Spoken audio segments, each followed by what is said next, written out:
Beliau berbicara kepada para santri.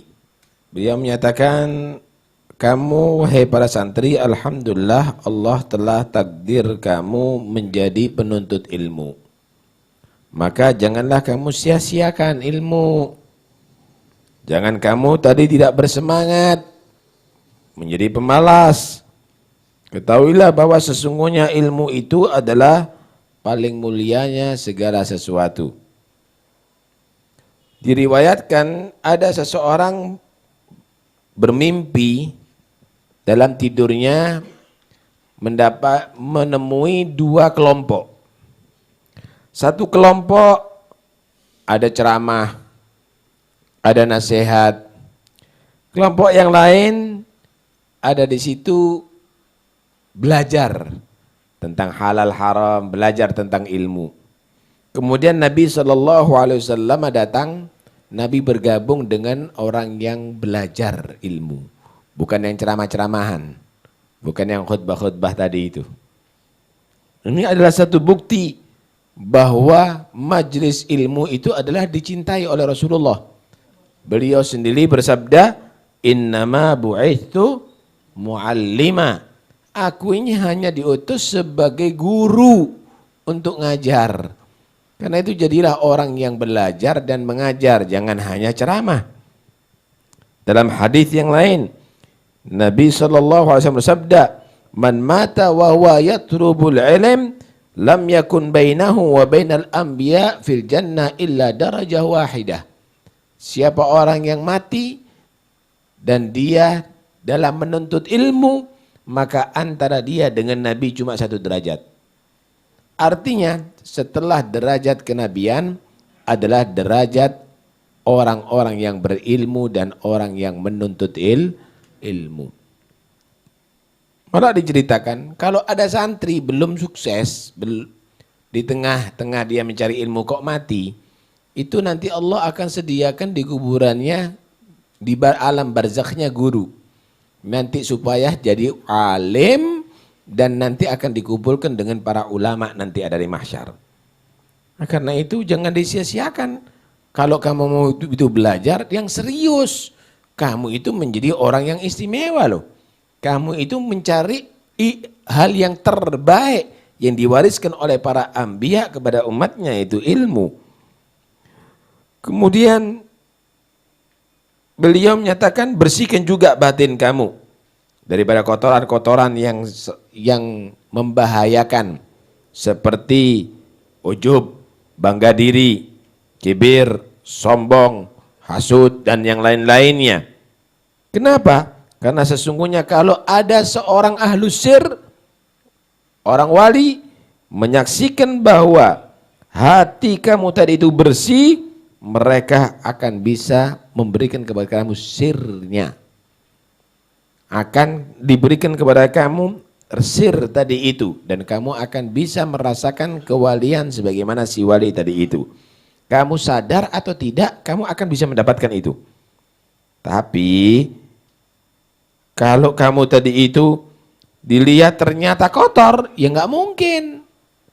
Sama gambarannya kalau orang itu adalah amanat, nggak ada niat jahat, jujur, maka orang yang punya duit, dia nggak segan-segan akan menitipkan duit tadi itu kepada dia. Kenapa? Ini orang amanat kok, ini orang jujur, bisa dipercaya. Begitulah juga membawa sir tadi itu. Kalau dia ketemu dengan orang yang memang jujur, bersih hatinya, nggak ada itu penyakit, maka dia akan diberikan amanat, yaitu sir yang Allah Subhanahu wa taala berikan kepada dia. Karena itu selalulah kamu menjadi orang yang giat belajar ilmu dan bersih hati. Sehingga ketika kamu tadi itu bertemu dengan orang yang ahlus sir, yang mendapatkan sir dari Allah, maka kamu menjadi orang yang sangat beruntung nantinya. Kemudian ditanya sebagian daripada ahlullah, orang wali itu tahu nggak dirinya wali? Apa bisa nggak tahu? Dikatakan ada yang tahu dirinya wali, ada yang nggak tahu, padahal dia wali. Cuma yang mengenal dirinya wali itu adalah lebih afdal daripada yang tidak mengenal dirinya wali. Jadi ada orang dia tadi itu waliullah, tapi dia nggak paham kalau dia wali. Tapi ada yang memang dia tahu bahwa dia itu membawa amanat dari Allah Subhanahu wa taala. Tentunya itu adalah lebih afdal daripada yang tidak menyadari tadi itu. Yang jelas bagi manusia, janganlah berputus asa. Tetap berharap kepada Allah Subhanahu wa taala yang terbaik untuk dirinya. Enggak boleh putus asa. Coba kamu perhatikan bagaimana iblis yang dimusuhi oleh Allah, yang dilaknat oleh Allah ketika memohon kepada Allah. Mendapatkan laknat, dia memohon masih kepada Allah. Andirni ila yaumi yub'atsun. Ya Allah, panjangkan umur aku sampai hari kiamat. Jangan dimati-matikan kalau begitu. Kalau aku dilaknat begini dan keturunanku. Maka Allah mengijabahi doanya. Qala innaka minal mundharin. Allah menyatakan, iya, kamu enggak mati-mati saat turunanmu sampai hari kiamat. Jadi iblis itu beranak tidak mati sampai hari kiamat. Anda bisa bayangkan, setiap manusia itu digoda oleh berapa ribu iblis untuk menyesatkan mereka, dan dengan satu tujuan supaya liyakunu min ashabis sa'ir, menjadi temannya mereka masuk neraka Allah Subhanahu wa taala. Karena itu kamu menjadi hamba-hamba Allah, jangan putus asa, tetap berdoa. Karena Allah Subhanahu wa taala telah menjanjikan, ud'uni astajib lakum, minta kepada aku ijabahi doa kamu. Jangan kamu menjadi orang yang putus asa. Berdoa kepada Allah, jangan tunggu kalau susah. Jangan tunggu kalau kamu tadi itu dalam keadaan sakit, dalam keadaan punya masalah. Selalu berdoa kepada Allah untuk membuktikan diri kamu adalah hamba yang lemah, yang perlu bantuan dari Tuhannya, yang perlu pertolongan daripada Tuhannya. Fadu'ai wabtihali syahidun li biftigari. Doaku, harapanku, selalu memohon kepada Tuhanku menjadi saksi bahwa aku adalah hamba yang selalu butuh kepada Tuhan, hamba yang selalu mengharapkan pertolongan Tuhan. Walihada sirri ad'u fi yasari wa asari.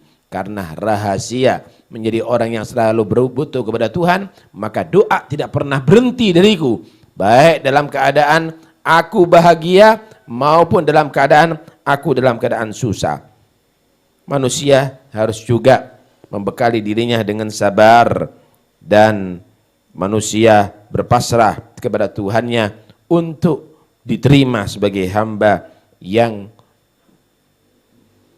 diterima di sisinya. Dan janganlah kamu tadi itu selalu menentang kalau bermohon kepada Allah. Ya, mohon kemudian pasrahkan sama Tuhan. Jangan ta'annud, jangan menentang. Gimana cara menentang? Dengarkan baik-baik. Kadang-kadang manusia itu mendapatkan bala, mendapatkan musibah daripada Tuhan. Yang disalahkan makhluk, ini gara-gara si fulan ini. Ini gara-gara si fulan, gara-gara ini si fulan. Apalagi ini gara-gara si fulan, ternyata orang itu adalah orang yang dicintai oleh Allah Subhanahu wa taala. Ini adalah sangat berbahaya. Nah, kalau memang ada musibah, kemarauhkah, banjirkah, gempakah, itukah, inikah, itu adalah kesempatan kamu untuk kembali kepada Tuhan kamu. Mohon keselamatan dari Allah Subhanahu wa taala. Jangan menyalahkan siapa-siapa. Itu semuanya teguran supaya kamu kembali menjadi orang yang baik, orang yang soleh. Mungkin karena lupanya kamu kepada dirinya dari Allah Subhanahu wa taala, sehingga ketika kamu mengingat, maka Allah akan menurunkan rahmat kepada kamu. Mudah-mudahan insyaallah Allah Subhanahu wa taala menjadikan kita orang yang beruntung. Ala hadin yakun salihal Fatihah.